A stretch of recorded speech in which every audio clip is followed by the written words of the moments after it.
Então aproveito já para convidar para compor a mesa dessa manhã a professora doutora Célia Zominski. Célia Zominski.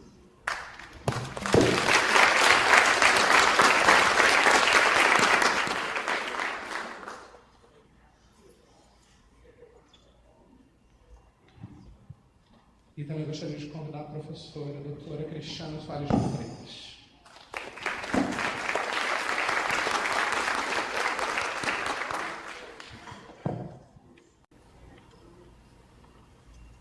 Bonjour, tous mes remerciements tout d'abord à mes collègues françaises, Nathalie Martial-Brasse pour l'organisation de cette rencontre, Martine Béard-Touché et Judith Rochefeld de l'IRJS également, et un très grand merci surtout à nos collègues de l'Université de Brasilia de si bien nous accueillir et de nous permettre d'échanger avec vous tout au long de ces 3 journées qui promettent d'être passionnantes.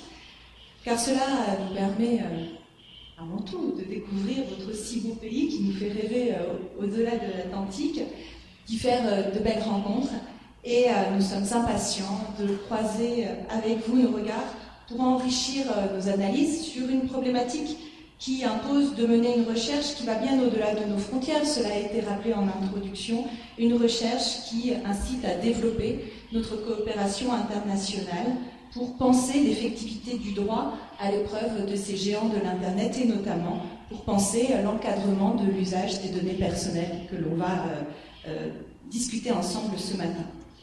Car on le sait, la donnée est aujourd'hui au cœur des stratégies de nos entreprises de chaque côté de l'Atlantique. Elle est désormais la matière première, l'uranium de cette data-driven economy, de cette économie guidée par la donnée.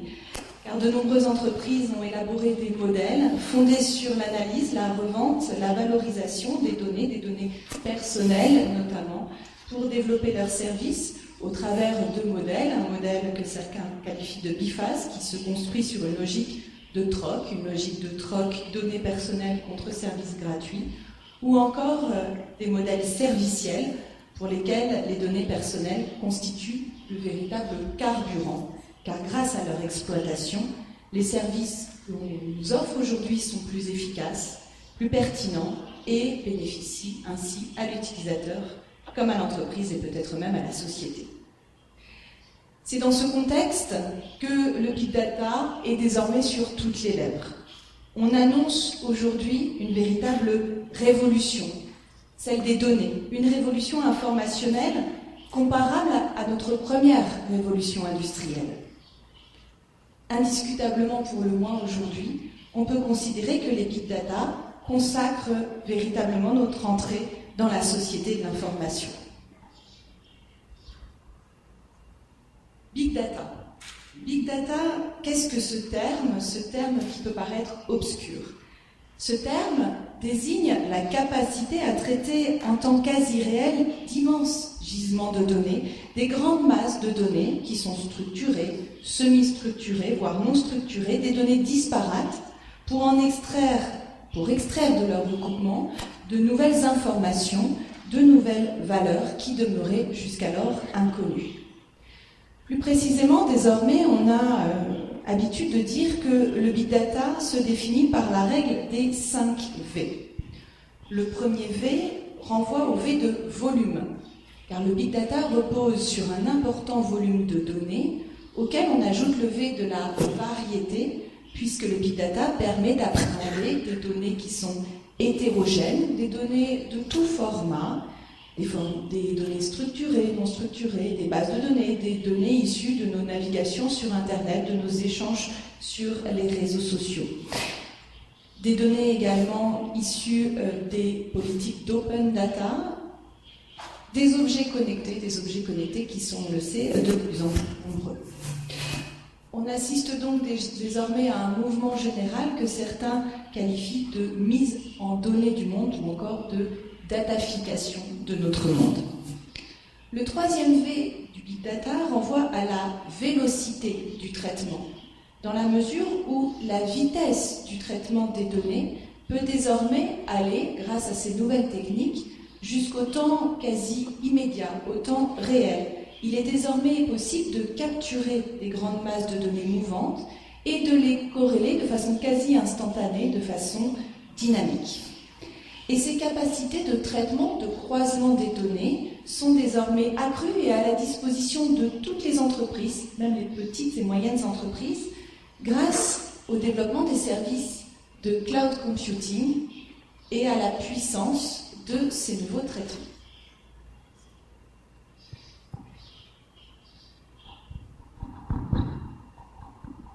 À ces 3 V, on ajoute également un 4e, celui de la véracité, qui souligne l'enjeu qui est relatif à la fiabilité des données qui sont exploitées. Et surtout, on ajoute le 5e V, celui de valeur. Car le big data, on le sait, génère une valeur nouvelle, puisqu'il transforme ces fabuleux gisements de données en informations. On voit aujourd'hui se développer une utilisation secondaire des données, des nouveaux instruments de compréhension qui révolutionnent véritablement nos modes d'analyse.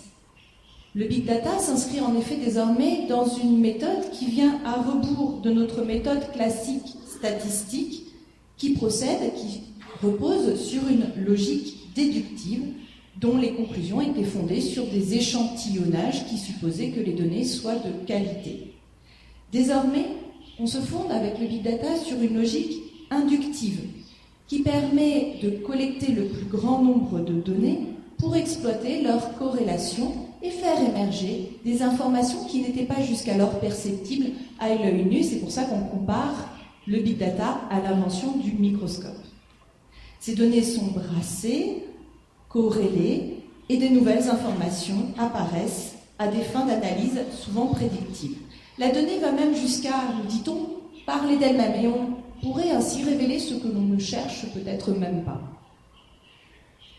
Les big data, donc, on le voit, vont présenter de véritables défis.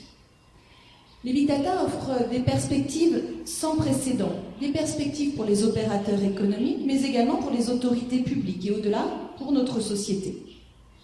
La fusion des données, ces analyses prédictives, ces analyses de sentiments, de géolocalisation de nos besoins, cette connaissance affinée de nos comportements, voire de nos attentes, voire de ce que l'on pourrait attendre demain, tout cela laisse augurer des mutations considérables.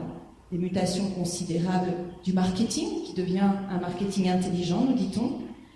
Des mutations aussi de l'optimisation des processus de production pour les entreprises et pour la société, demain, pour nos autorités publiques, demain, une meilleure gestion de ces villes intelligentes grâce à une meilleure gestion de l'énergie, du trafic, de la sécurité, voire de la santé publique.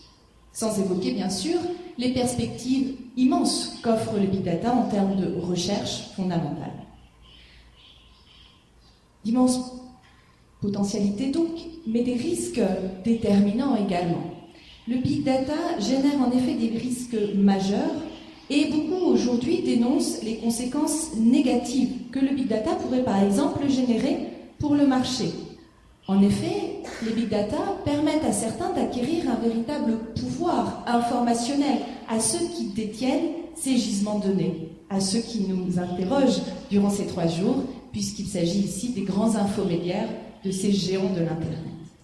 Des risques pour le marché donc, mais également des risques pour l'individu, pour l'utilisateur de ces nouveaux services. Des risques de censure, voire de discrimination, pour l'utilisateur qui se verrait ainsi soumis à des traitements algorithmiques résultant de ces processus de big data, des traitements algorithmiques qui pourraient remettre en cause sa liberté de décision, son autodétermination, principe sur lequel pourtant repose notre liberté et notre responsabilité. Sans évoquer la crainte, alors peut-être aujourd'hui encore de l'ordre du simple fantasme, la crainte d'une dictature des données, d'une gouvernance des algorithmes, d'un homme calculé demain qui remettrait véritablement en cause notre vision de la personne humaine. Immense potentialité, grand défi. On voit que les big data soulèvent des questions déterminantes, fondamentales, essentielles aujourd'hui.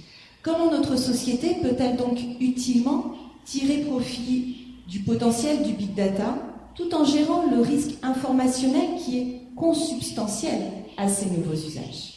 Doit-on permettre aux opérateurs d'exploiter ces masses de données dont ils disposent à propos de leurs clients, à propos de leurs administrés, afin de les valoriser, par exemple dans le domaine de la banque, de l'assurance ou encore des télécoms?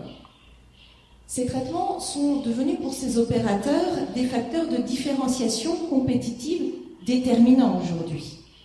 Alors comment peuvent-ils développer ces services innovants? Comment peuvent-ils concurrencer les grands opérateurs, notamment nord-américains, notamment ces géants de l'Internet, dont le modèle d'affaires repose sur la fouille des données? Mais dans le même temps, comment valoriser ces usages en préservant les droits des tiers, compte tenu, on l'a vu, des forts risques que le big data peut engendrer, notamment des risques majeurs d'atteinte à nos droits et libertés fondamentaux, et notamment aux données personnelles et à la vie privée de l'individu, voire à son droit à l'autodétermination. Comment penser aujourd'hui cet équilibre entre innovation et protection? Ces risques informationnels sont bien réels.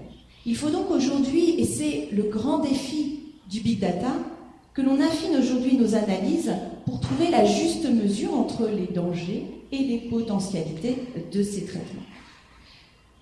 Comment concilier ce qui pourrait paraître inconciliable, protection et innovation? C'est tout le défi que relèvent aujourd'hui nos autorités de régulation, en Europe pour le moins, mais aussi au Canada par exemple, où l'on réfléchit à concilier des principes qui ne sont pas antagonistes, innovation et protection. Essayons donc ensemble ce matin d'identifier quelles sont les solutions à préconiser pour garantir le développement de pratiques qu'on pourrait qualifier de data responsables, pour tirer profit de ces opportunités sans précédent que présente le big data tout en protégeant les individus.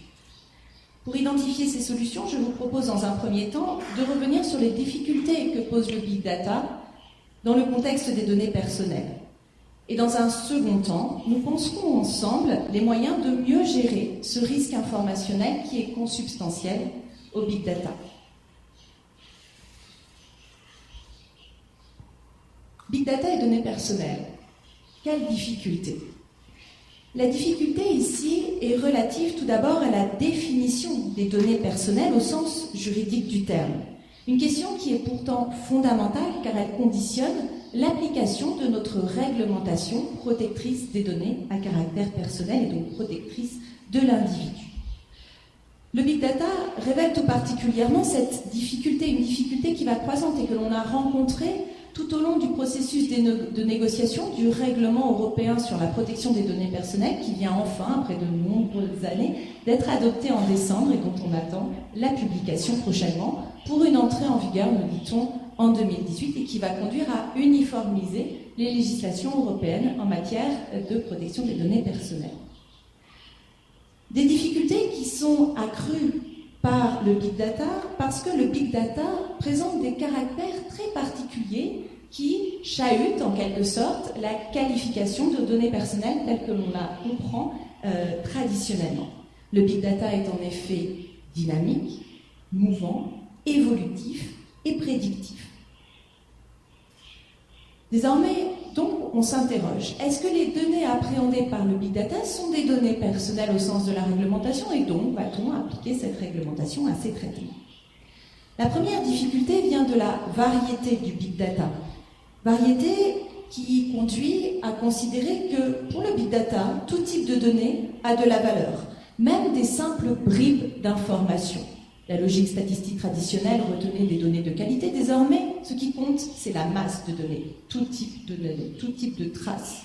Dès lors, bon nombre de données qui vont être collectées ne seront pas, au moment de leur collecte, des données à caractère personnel.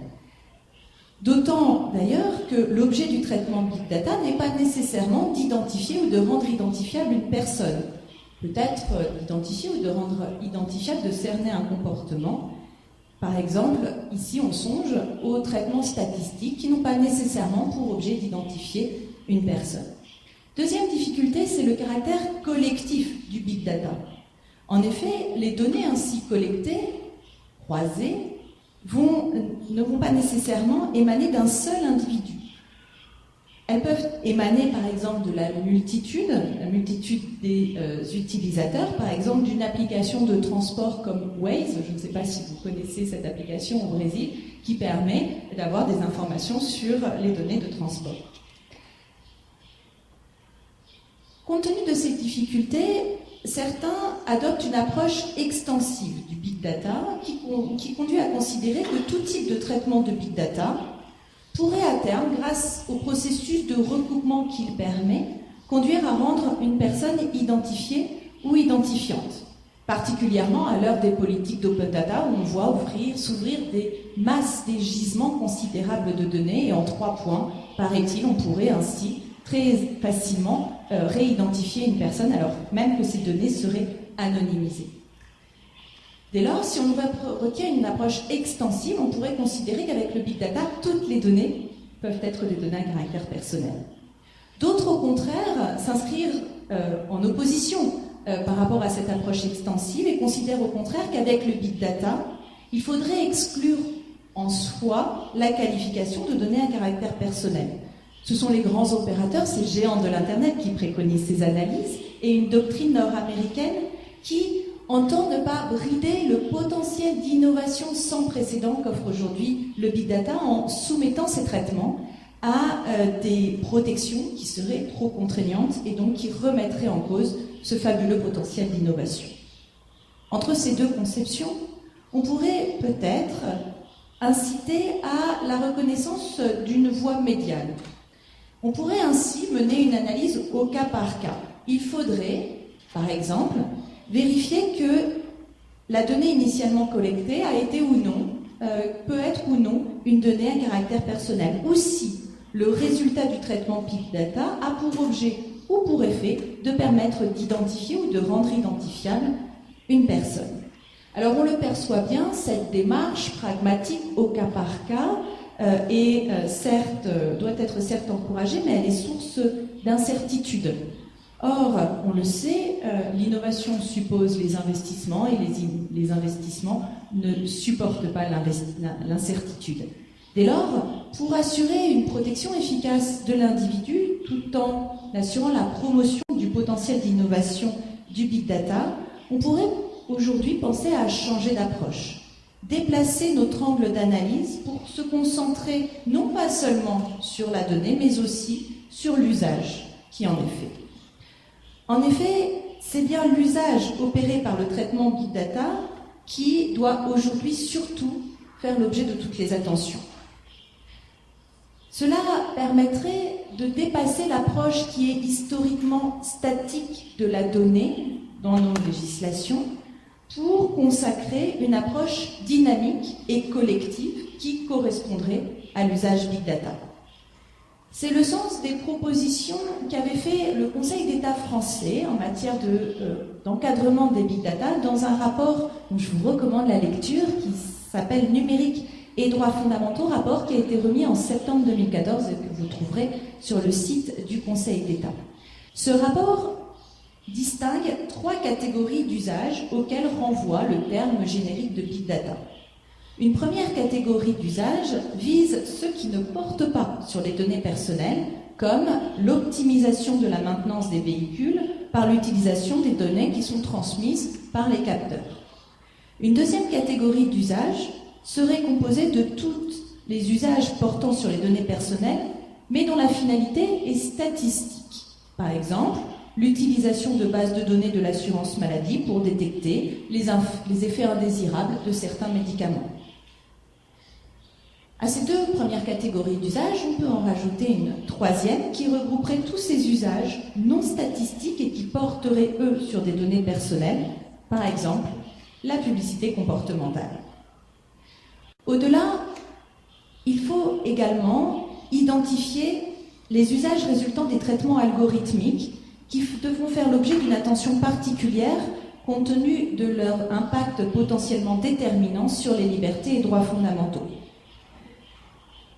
D'autant qu'aujourd'hui, on a bien conscience, avec quelques années de recul désormais, que ces traitements algorithmiques peuvent déterminer ce qui est pertinent ou non pour un individu, mais que ces traitements contiennent un risque d'erreur qui est généré par un traitement purement rationnel des comportements, un traitement qui nie toute dimension sensible, qui fait le propre de l'humain, qui nous distingue peut-être de la machine, et qui est parfois impropre à identifier nos besoins et nos comportements futurs. Par conséquent, il semble bien que l'encadrement juridique du big data doit consister à appréhender distinctement les différents usages en identifiant spécifiquement les usages qui peuvent se révéler dangereux pour l'individu, que la réglementation a spécifiquement vocation à protéger. C'est d'ailleurs le sens de l'analyse nord-américaine qui consacre les big data en ce qu'elle approche non pas la donnée en général, elle appréhende non pas la donnée en général, mais elle appréhende la donnée risquée, celle qui peut générer un préjudice pour l'individu, préjudice qui doit donner lieu alors à réparation. Cette notion de dommage est donc intégrée à la définition même de l'encadrement des données, notamment c'est le cas dans la législation canadienne. En Europe, le législateur a également entendu opérer cette balance des intérêts entre protection et innovation. Dans le tout dernier règlement qui vient d'être adopté, les principes directeurs de la législation relative à la protection des données personnelles ont été maintenus. Principe de proportionnalité, principe de minimisation des traitements, principe de consentement préalable et surtout principe de finalité des traitements, alors pourtant que certains considéraient que ces grands principes fondateurs de notre législation protectrice des données ne pouvaient pas s'appliquer au big data. Les autorités de régulation ont pourtant réussi à démontrer que ces principes pouvaient s'adapter au big data. Et par exemple, le principe de finalité peut être maintenu et certes assoupli. On consacre désormais un principe de finalité compatible avec la finalité poursuivie par la collecte initiale. Grâce à cette nouvelle approche, la réglementation permet aujourd'hui de faciliter le big data à des fins de recherche en termes de santé publique, par exemple, comme certains le recommandaient. La réglementation permet également de promouvoir les traitements statistiques qui sont si prometteurs en leur conférant une présomption de licéité dès lors que ces traitements sont soumis à des mesures d'anonymisation appropriées. Au contraire, sont désormais strictement encadrés les profilages data marketing et plus généralement les traitements qui visent à identifier l'individu et son comportement économique. En outre, les traitements algorithmiques à des fins de profilage sont très strictement encadrés, même si on aurait pu espérer que le législateur aille plus loin en consacrant une obligation de loyauté quant à ces traitements algorithmiques, mais espérons que c'est encore en cours. Avec ces observations, on constate donc que l'usage big data impose d'identifier précisément le risque informationnel. Une fois que ce risque informationnel est identifié, il faut s'interroger sur les moyens que l'on peut mobiliser pour assurer une gestion idoine de ce risque informationnel qui est consubstantiel au big data. C'est ce que je vous propose d'envisager désormais, de comprendre quels sont les instruments que l'on pourrait mobiliser pour garantir à la fois la protection des individus et promouvoir l'innovation avec le big data. Pour gérer le risque informationnel qui résulte du big data, il faut penser les instruments juridiques qui visent tout d'abord à responsabiliser les opérateurs qui entendent tirer profit de ce potentiel du big data. Mais cela n'est pas suffisant. Il est également nécessaire d'assurer la protection des utilisateurs en leur conférant désormais un rôle actif dans le contrôle de ces usages. Premier instrument, il faut responsabiliser les opérateurs. C'est la voie empruntée par le législateur européen et les autorités de régulation aujourd'hui pour promouvoir une politique de responsabilisation des opérateurs qui désirent tirer profit de ce potentiel du big data. Désormais, on encourage une démarche dite d'accountability, qui rappelle d'ailleurs l'approche nord-américaine et qui impose aux opérateurs d'évaluer et de prévenir les dommages potentiellement causés par le big data.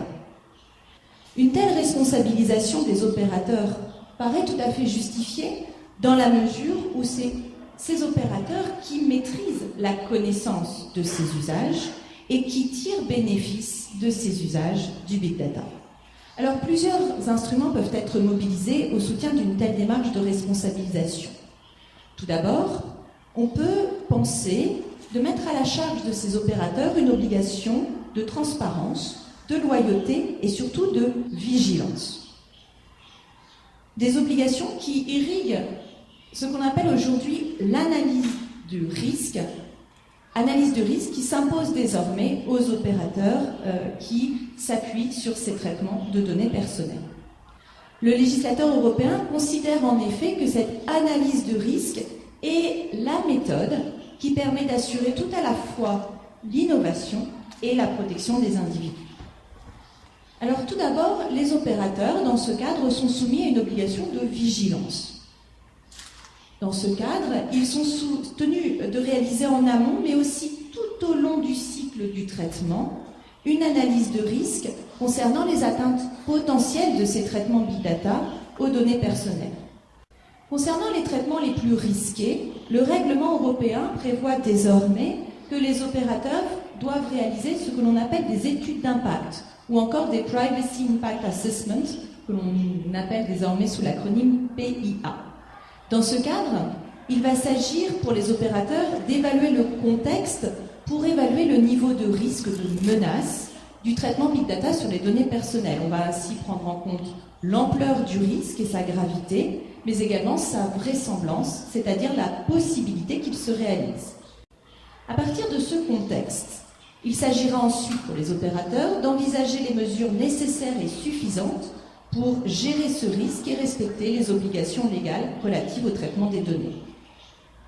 Fort de cette démarche, les opérateurs devront rendre des comptes sur les mesures opérationnelles et les garanties qu'ils mettent en œuvre pour éviter la réalisation du risque, voire pour remédier à la survenance du risque. Alors voici quelques rapides précisions que je souhaitais vous apporter sur cette méthode de gestion du risque informationnel. Tout d'abord, il faut relever que l'importance de ces obligations de vigilance, dépend de l'importance du risque généré par le traitement Big Data. En effet, il s'agit ici d'adopter une démarche de proportionnalité. Les mesures devront être proportionnelles au risque généré. C'est comme ça qu'on opère la balance entre innovation et protection. Ensuite, cette approche devra se penser dans le temps.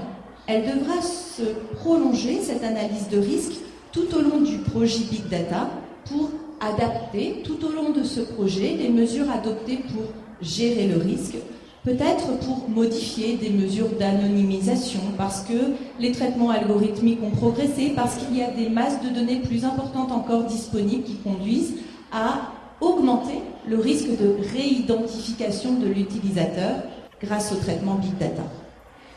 C'est ainsi que, concernant le Big Data, il est tout particulièrement préconisé aujourd'hui de reconnaître une approche que l'on qualifie de Privacy by Design, que l'on a exporté du Canada, qui avait été promu par Anne Cavoukian au Canada, et que désormais le règlement européen consacre dans son article 23 comme un principe fondateur de protection des données et qui permet d'opérer la balance avec le principe d'innovation et le principe de protection.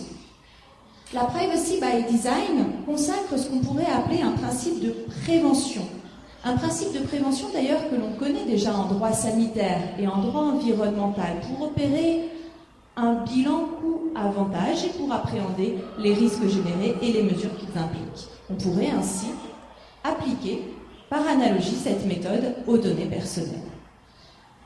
Il résulte de cette approche Privacy by Design que l'opérateur devra mettre en place des mesures techniques, mais pas que, aussi des mesures organisationnelles pour prévenir le risque, conformément à cette nouvelle approche que l'on veut proactive, que l'on veut ex ante, principe de prévention.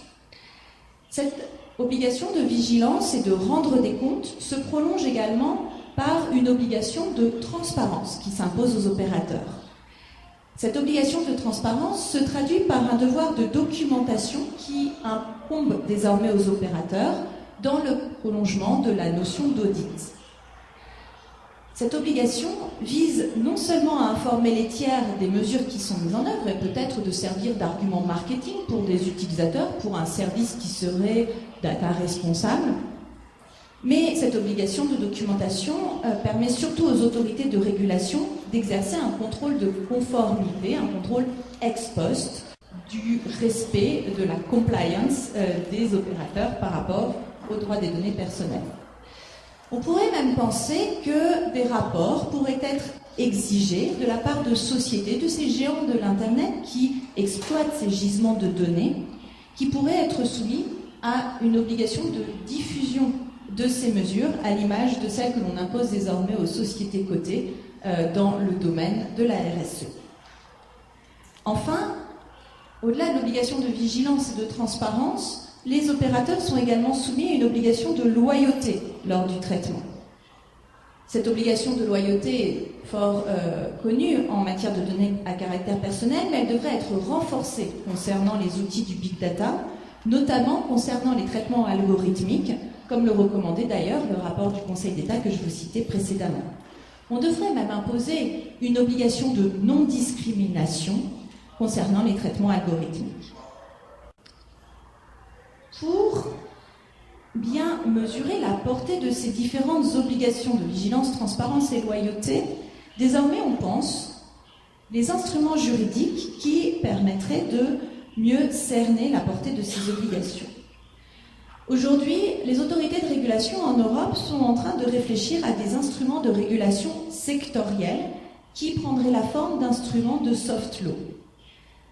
En effet, les autorités européennes de régulation encouragent le recours à ce qu'on appelle la co-régulation, c'est-à-dire le fait d'associer les opérateurs, les acteurs, les milieux intéressés aux régulateurs afin de penser une norme particulièrement adaptée aux besoins de la pratique, mais également une norme particulièrement adaptable aux évolutions techniques qui sont de plus en plus, qui s'accélèrent de plus en plus parce qu'on est ici dans le cadre d'un cycle de plus en plus court d'innovation.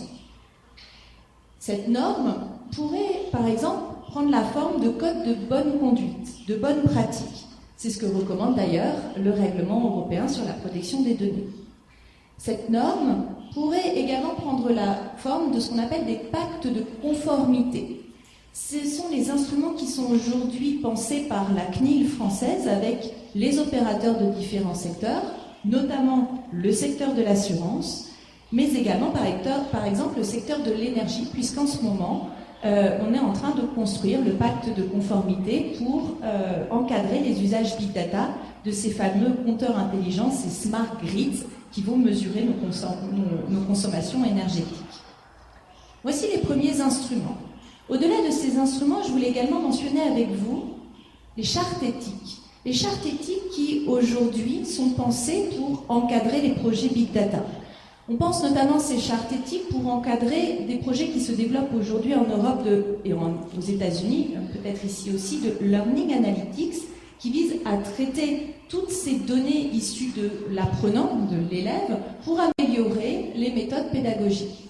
Toutes ces données éminemment personnelles et parfois même émanant de mineurs, leurs traitements doivent être encadrés par des chartes éthiques et l'on est en train de penser aujourd'hui à la mise en place de ces chartes éthiques.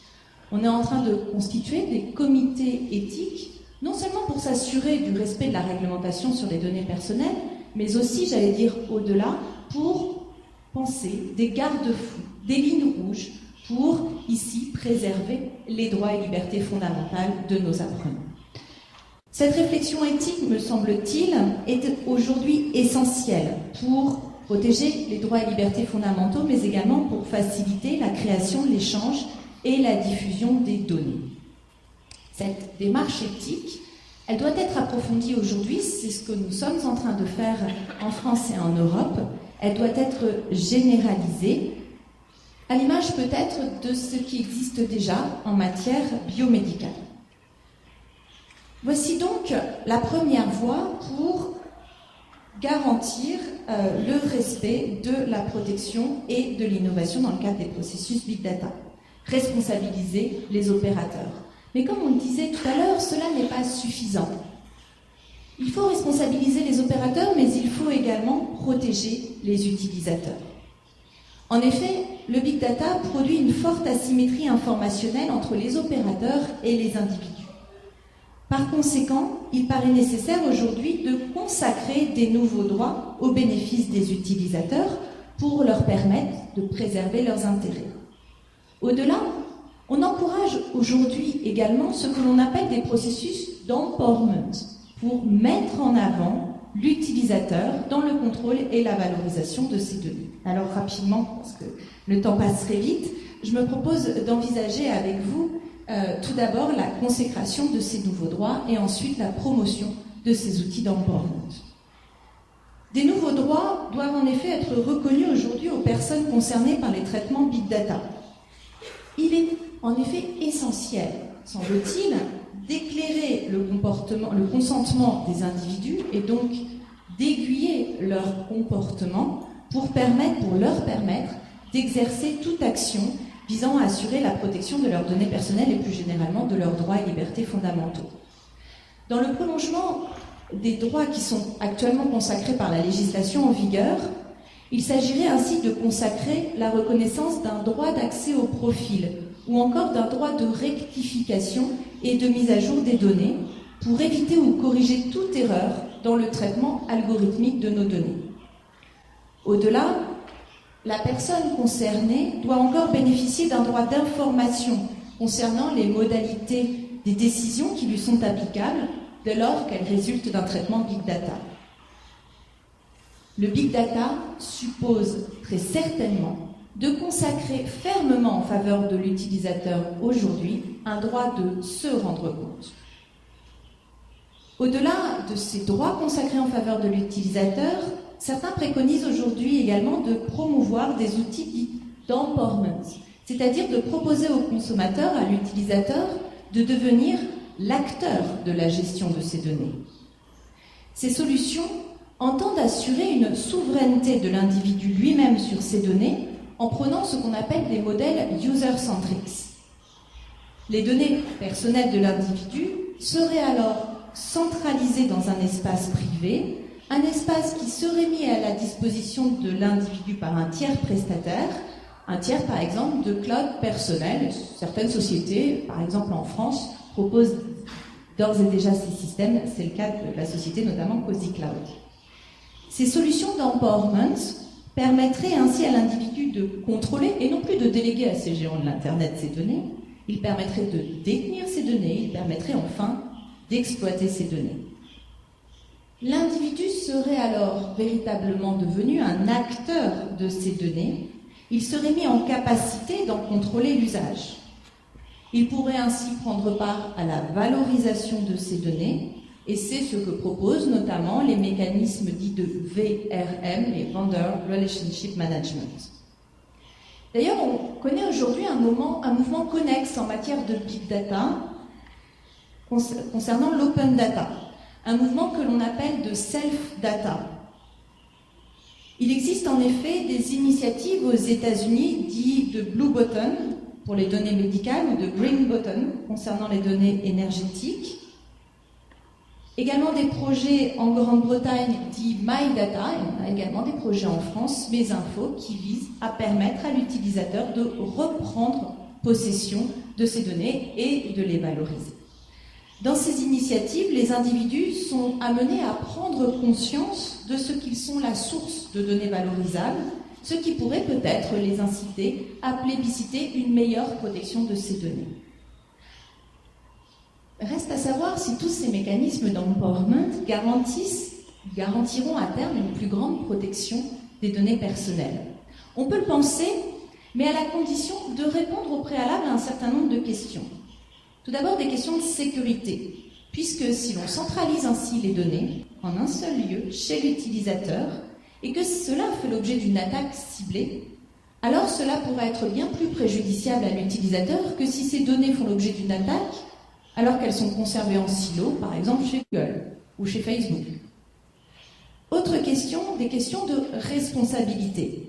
En effet, avec ces mécanismes d'empowerment, l'individu gagne un meilleur contrôle de ses données. Mais il hérite dans le même temps de la responsabilité de ces données. Or, reste à savoir si l'utilisateur est en capacité de supporter le poids de cette responsabilité. Enfin, Il faudra veiller à ce que ces solutions d'empowerment ne portent pas en germe de nouvelles formes d'infomédiation, de nouvelles formes de géants de l'Internet.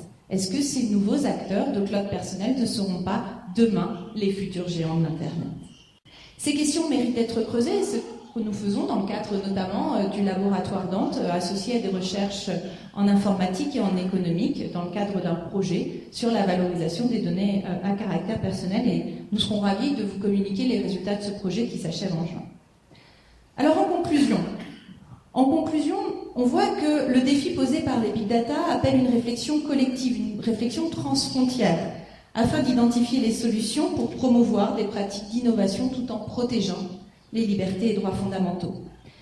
Cette réflexion, elle doit se réaliser sous la forme d'une politique de co-régulation, en impliquant les différents milieux intéressés, les autorités de régulation.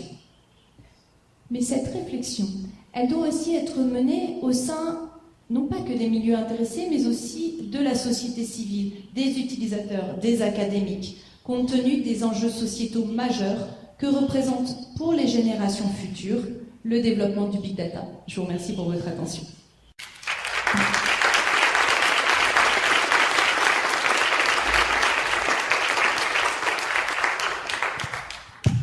Merci beaucoup. Bom dia a todos.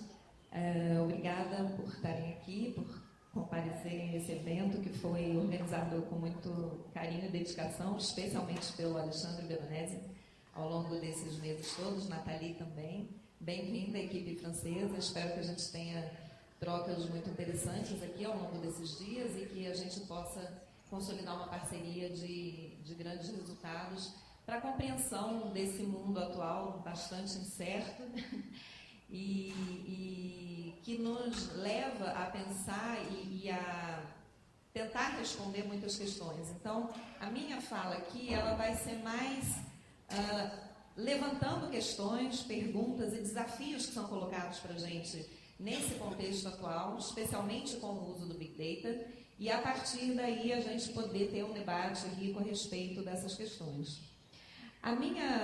O meu objetivo aqui é muito engraçado porque nós não combinamos, eu e a Célia, mas a ideia é justamente pensar nessa possível ou talvez uma falsa dicotomia entre proteção individual, proteção dos direitos dos cidadãos e a questão da geração de valor, tanto o valor público quanto o valor no mercado que o Big Data proporciona.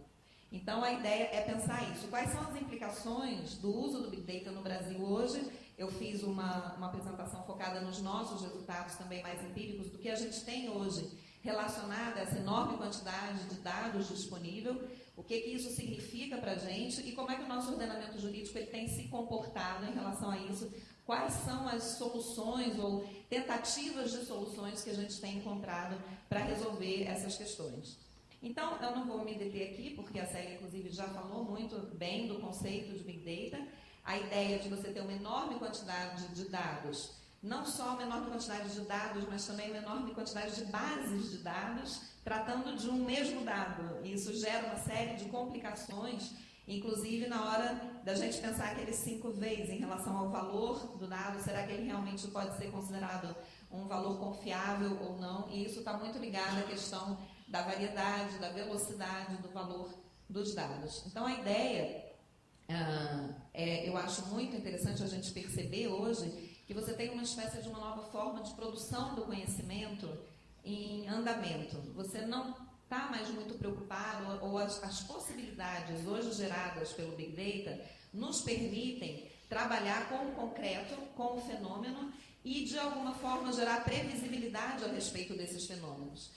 Então, o que antes, essa forma de produção do conhecimento, ela estava muito mais calcada na causalidade, ou seja, o porquê as coisas acontecem, e hoje, esse nosso contexto, esses dados, eles nos permitem pensar o que acontece hoje, mapear esse fenômeno e prever o que pode vir a acontecer.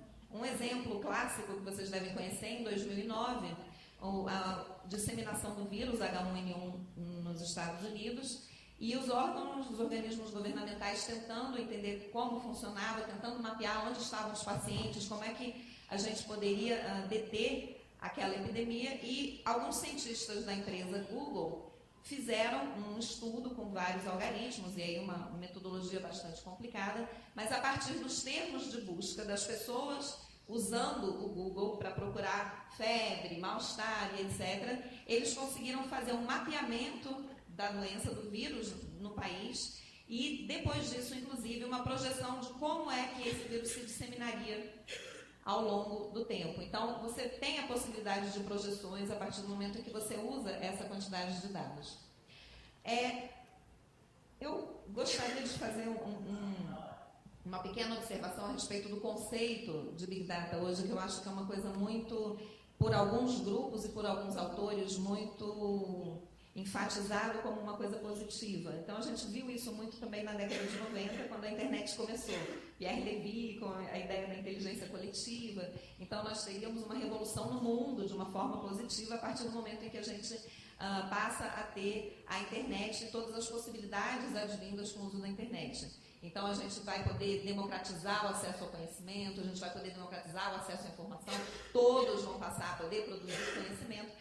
Então, esse tipo de ufanismo e esse tipo de ênfase muito positiva numa transformação, a gente observa um pouco hoje, quando a gente vê executivos, por exemplo, falando que é muito mais, o Big Data não é só tecnologia, é uma nova maneira de pensar, estamos apenas no início. Então, você vê uma série de elementos que nos levam a pensar que a gente tem uma certa tendência a considerar isso como uma revolução necessariamente positiva, o que não é.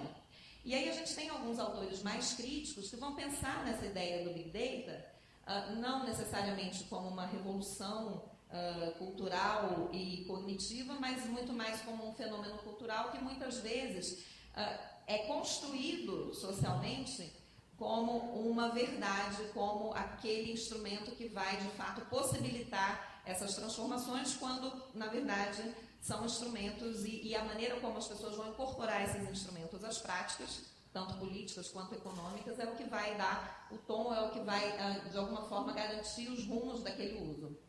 O Sérgio Amadeu também é um professor aqui do Brasil que tem uma visão muito crítica, ele pensa nessa questão de você, a partir dessa enorme quantidade de dados disponível, você pode modular o comportamento, não só o mercado, mas também os governos, as forças políticas de uma forma geral, e ele, de alguma forma, afirma a necessidade de você, numa democracia, ter uma informação a respeito do que é feito com os seus dados e, de alguma forma, tornar claro e evidente o que é feito com os seus dados. Então, na verdade, são muitas perguntas, tenho aqui algumas que eu quero correlacionar um pouco com o que a gente tem feito no Brasil para tentar responder e resolver esses desafios, como regular essa enorme quantidade de dados, de que maneira os dados devem ser protegidos, e aí aqui no Brasil a gente tem um certo conflito, eu diria, político-ideológico até, porque aqui a gente tem um grupo, e vários grupos, na verdade, que se constituem como um movimento social e político que garantem, defendem com unhas e dentes a liberdade de expressão na internet, na rede.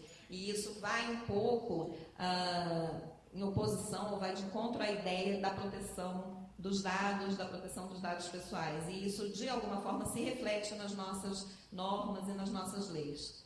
Então, quem detém o controle desses dados, quem deve deter? E a questão, eu acho bastante interessante e desafiadora, que é a questão das grandes relações entre corporações transnacionais e o ordenamento jurídico nacional. Como é que a gente faz para conjugar esse tipo de problema que é corrente? Inclusive, eu trouxe um para vocês, não sei se vocês já ouviram falar, que aconteceu em 2013, entre o nosso juiz Sérgio Moro e a empresa Google. Em 2013, nós estamos, a Operação Lava Jato, é uma operação que começou já há alguns anos aqui no Brasil, para desvendar algumas redes de corrupção. E o juiz pediu à empresa que essa empresa liberasse e quebrasse o sigilo de alguns e-mails de pessoas que estavam sendo investigadas. O que aconteceu? A empresa disse que não iria quebrar esse sigilo, porque não era certo, segundo as regras deles, e que o Ministério da Justiça do Brasil teria que entrar em contato com a sede, que não era no Brasil, portanto, eles não teriam que nos revelar absolutamente nada.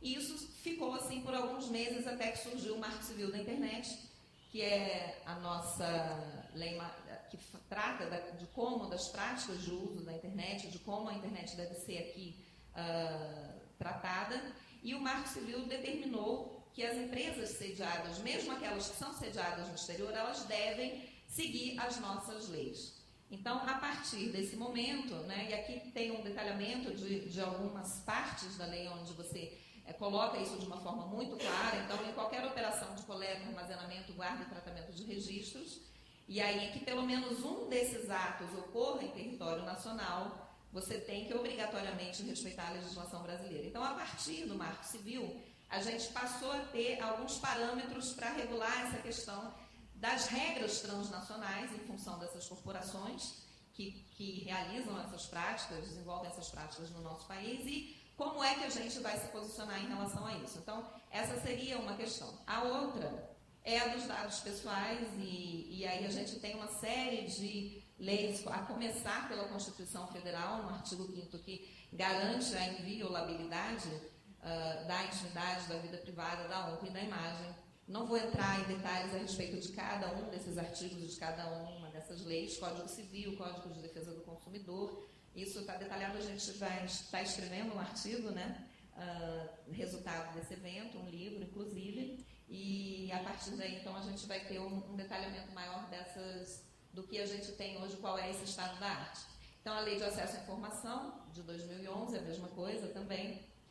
E, voltando à ideia do Marco Civil, em relação à questão dos dados pessoais, agora mais especificamente. O Marco Civil, então, ele proíbe a cessão de dados a terceiros sem autorização prévia.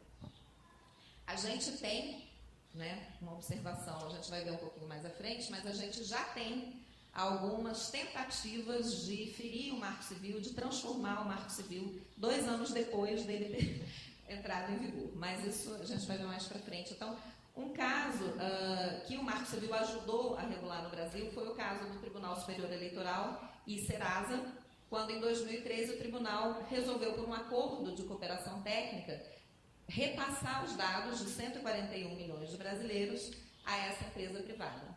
E aí a gente teve uma série de movimentos, várias entidades que defendem liberdade de expressão, que defendem a proteção dos dados pessoais. A gente tem uma sociedade civil bastante organizada nesse sentido. E eles espernearam, falaram, se revoltaram, mas nada adiantou. E só quando o Marco Civil passou a vigorar que realmente a gente teve o acordo cancelado. Então, pensando em proteger esses direitos básicos do cidadão, a gente agora tem já há 5 anos sendo discutido o anteprojeto de lei de proteção de dados pessoais. E isso para garantir essa capacidade de escolha informada do cidadão. A Célia, inclusive, mencionou muito isso aqui, né? E é uma questão bastante séria e interessante que a gente tem poucos dados a respeito. Né? Eu estava num evento na semana passada com uma pesquisadora da área de saúde e ela estava falando das pesquisas a respeito da percepção dos próprios usuários a respeito do consentimento ou não dado a uma determinada empresa ou a uma determinada organização para que elas possam usar os dados ou não. E, na verdade, em várias pesquisas, o que a gente ainda não tem aqui no Brasil, então não dá para a gente dizer que isso acontece aqui, mas em várias delas os resultados eram: os cidadãos não se incomodariam muito. Na verdade, eles clicariam no termo de uso sem muito problema. E o que significa isso para uma série de tentativas nossas de regular, de regulamentar essa questão da proteção de dados pessoais? Bom, e aí o tratamento de dados pessoais só é permitido após o consentimento livre e expresso. E aqui tem um porém, né? Tem o artigo 15 do anteprojeto em que ele coloca a ideia de que esses dados poderão ser passados a terceiros, ou seja, indo completamente na direção contrária ao Marco Civil. Isso ainda está sendo discutido, a gente não sabe bem como isso irá terminar. Mas a ideia aqui, então, é um pouco discutir essas implicações do uso do Big Data para a sociedade de uma forma geral e quais as questões éticas que surgem a partir disso. Alguns autores, inclusive, do anteprojeto, vão dizer que a ideia dele é justamente você garantir o uso adequado dos dados dos cidadãos. E aí eu pergunto a vocês, o que seria um uso adequado dos dados, né?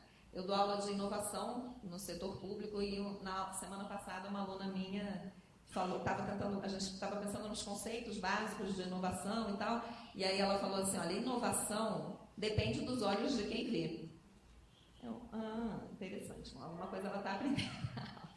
Porque a ideia do uso adequado vai variar muito de acordo com o grupo que tem um determinado interesse naquele uso. Né? E aí a gente sabe o quão complicado isso é, especialmente no Brasil, especialmente nesse momento político tão incerto, dizer que nós vamos, então, pensar em leis que vão garantir o uso adequado dos dados. Né? Se a gente pensar na esfera pública, isso é muito complicado. O interesse público ele vai variar, inclusive, de uma forma bastante subjetiva, de acordo com os grupos políticos que vão definir que interesse é esse.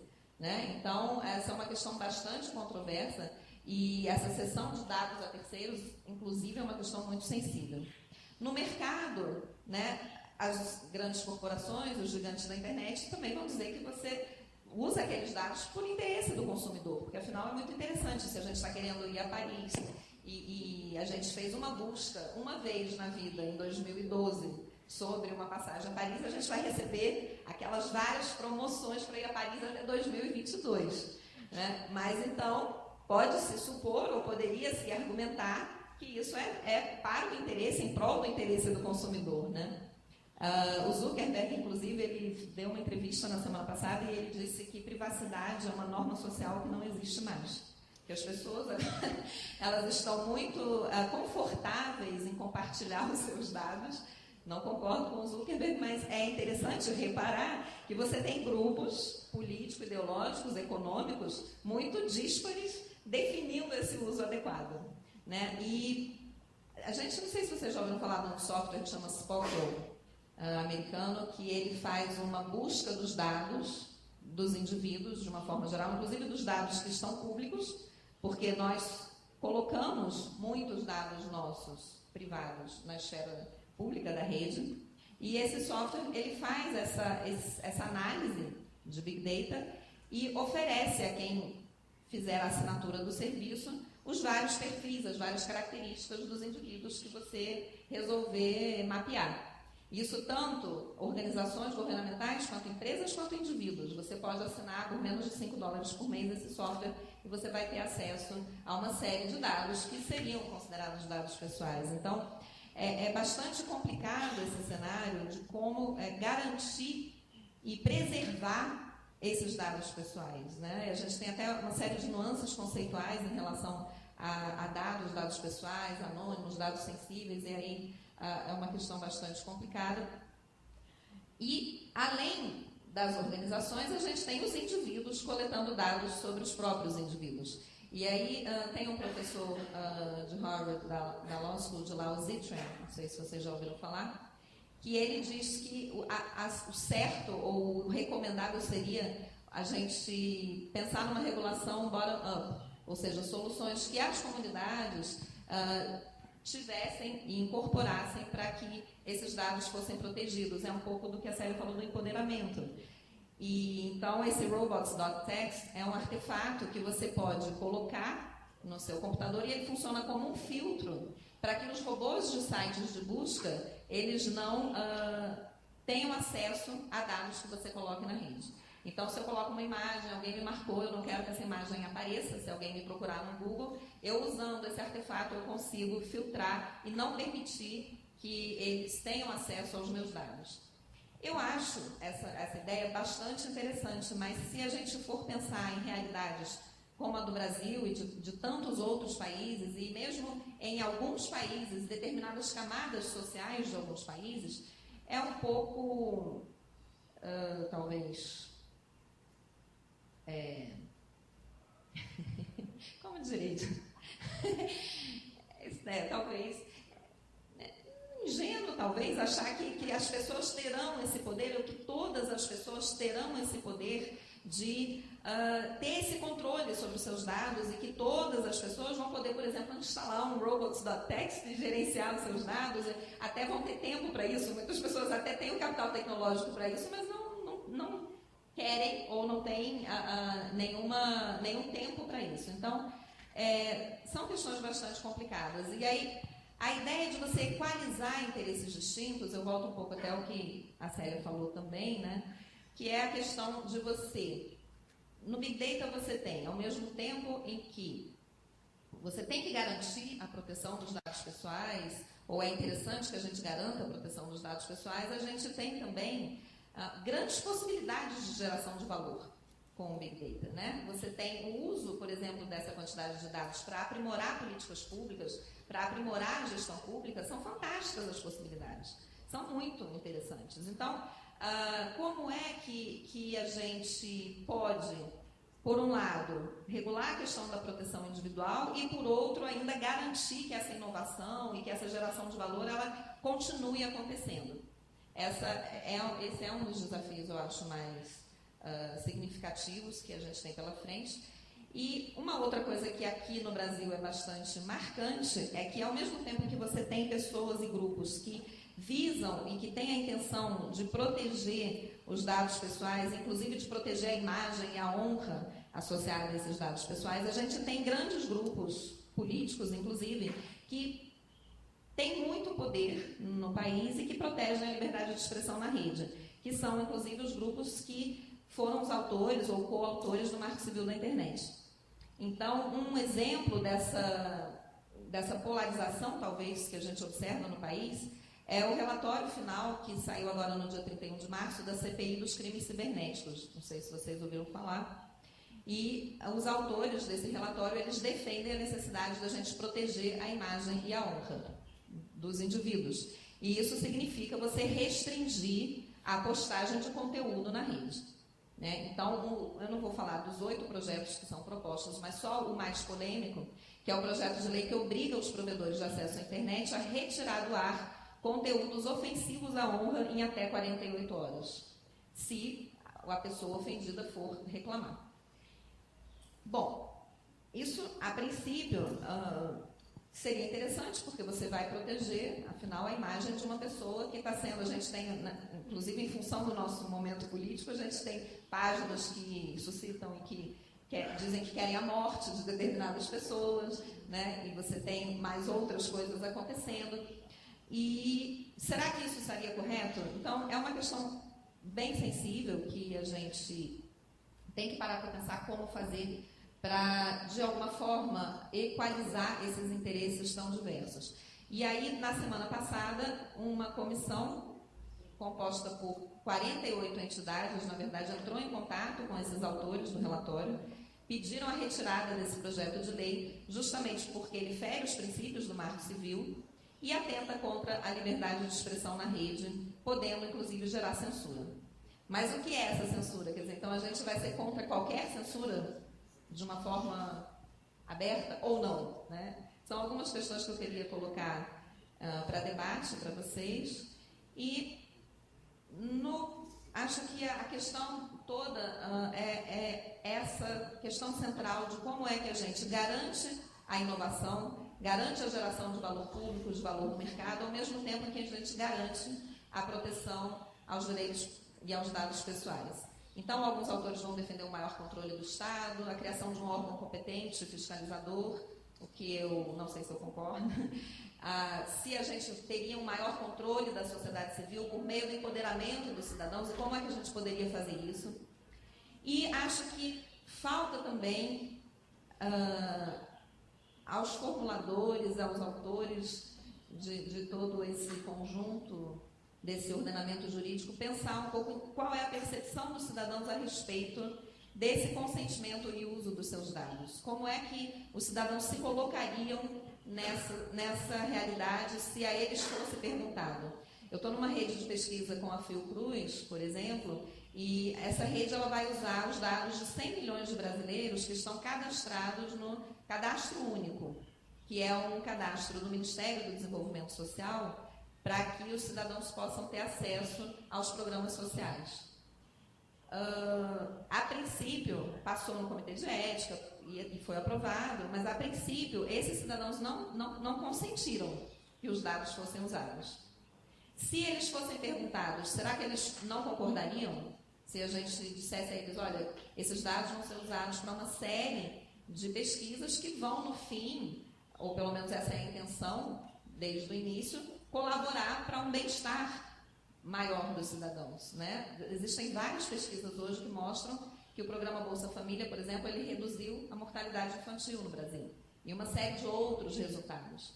Isso só é possível utilizando esses dados para que a gente possa construir melhores políticas públicas. Então, são essas questões e eu espero que a gente tenha um debate bastante rico aqui no final. Obrigada pela atenção.